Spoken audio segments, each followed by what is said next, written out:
Dans l'actualité en Europe, comme tous les jours à la même heure dans Télématin, on va se retrouver avec Renaud Bernard du côté de Florence. Là-bas est né un animal. Bon, un animal qu'on ne connaît peut-être pas parce que c'est très rare. C'est l'accouplement entre un zèbre et une ânesse. Comment ça s'est passé?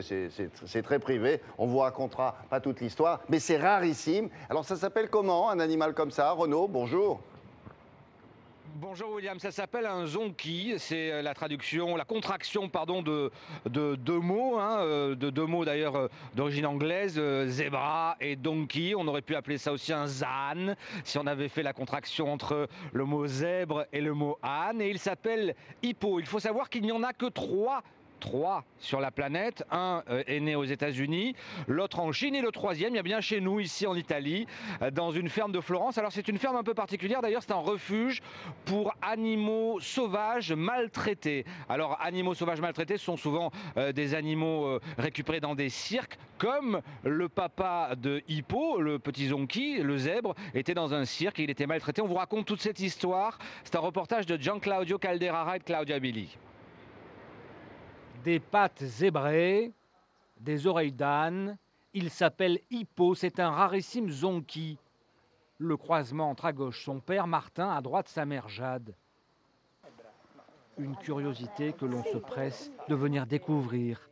Les visiteurs de la ferme n'en reviennent tout simplement pas. Regarde comme c'est doux, on dirait de la peluche.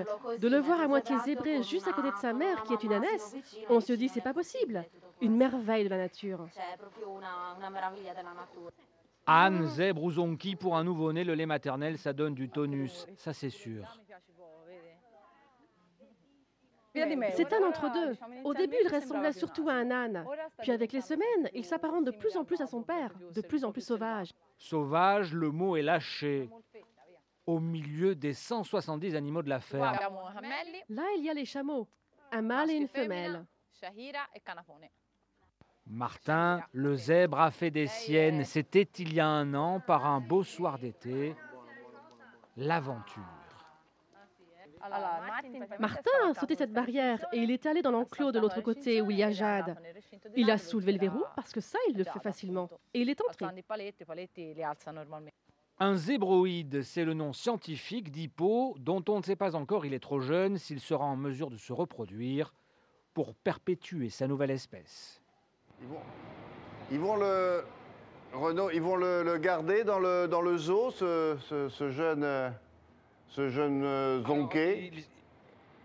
Ce zan, ils vont le garder, oui, parce qu'ils y sont très attachés. Néanmoins, de grandes multinationales lorgnent déjà sur cette rareté. Il y a une grande compagnie de dessins animés qui aimerait acheter la licence Hippo pour faire un dessin animé autour de son personnage. Et puis il y a aussi une grande multinationale qui fabrique des jouets et qui voudrait là aussi acheter l'image d'Hippo, du zonki, du zan, pour en faire des jouets. Oui, bien sûr. Tenez-nous au courant s'il y a d'autres liaisons un peu inattendues dans des zoos. Je ne sais pas, un chameau avec une libellule. Prévenez-nous, vous nous montrez ça avec plaisir. Au revoir Renaud. Bonne semaine.